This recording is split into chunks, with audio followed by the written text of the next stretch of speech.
बंटी पाटील यांच्या एका प्रश्नाकडे जाणार आहे.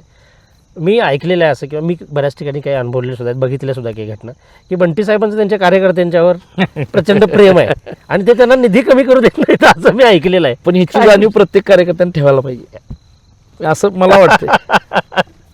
Okay okay okay. नाही, बरं, काय- एखादी आठवण सांगा. नाही आठवण म्हणजे राजकीय थोड्यासा गैरसमजातून तत्कालीन आमच्याबरोबर काम करणाऱ्या आमच्यापेक्षा उच्च पदस्थ पदाधिकाऱ्यांनी ओके. आमचा निधी कॅन्सल केला होता. अच्छा, कॅन्सलच केला होता. कॅन्सल केला होता. मग हे कॅन्सल केलेल्या निधीच्या बाबतीत मग मला लेट समजल्यानंतर मी बंटी साहेबांच्याकडे गेलो.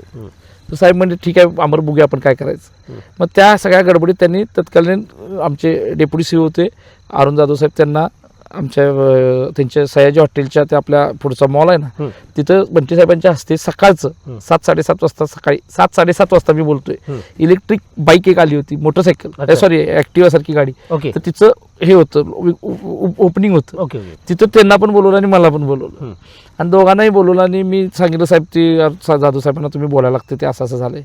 त्यांनी स्पष्ट सांगितलं मी पालकमंत्री आहे, जाधव साहेब पालकमंत्री मी आहे, अमरचे 60 रद्द झाले, त्याला 1 कोटी रुपये द्यायचे आणि हे मला दिलेत असे सांगा.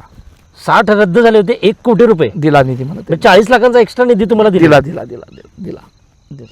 मग ह्या ज्या गोष्टी आहेत ना, हे बंटी पाटील साहेब करतात. एवढं कार्यकर्त्याला इंडिव्हिज्युअल कोण घेतंय असं मला कुठं म्हणजे जाणवलेलं नाही. अच्छा घेत नाही असं मी म्हणू शकत नाही, पण मला कुठं जाणवलेलं नाही. अच्छा. मग एवढं प्रेम करणारं नेतृत्व, ठीक आहे, त्यांच्याकडे काही चुका होत असतील, आमच्याकडनं काही चुका होत असतील, बरोबर. पण शेवटी केलेल्या झालेल्या गोष्टी विसरून परत आपण मोठं होणं बघण्यापेक्षा हा हे बरोबर घेऊन मोठं होणं चांगलं आहे. अच्छा, थोडक्यात अशा गोष्टींनी अमर पाटील बनलेले आहेत. नाही, अमर पाटील मुळात मागचं न विसरता पुढे जातोय. मागचं विसरायची माझी सवय नाही. म्हणजे आज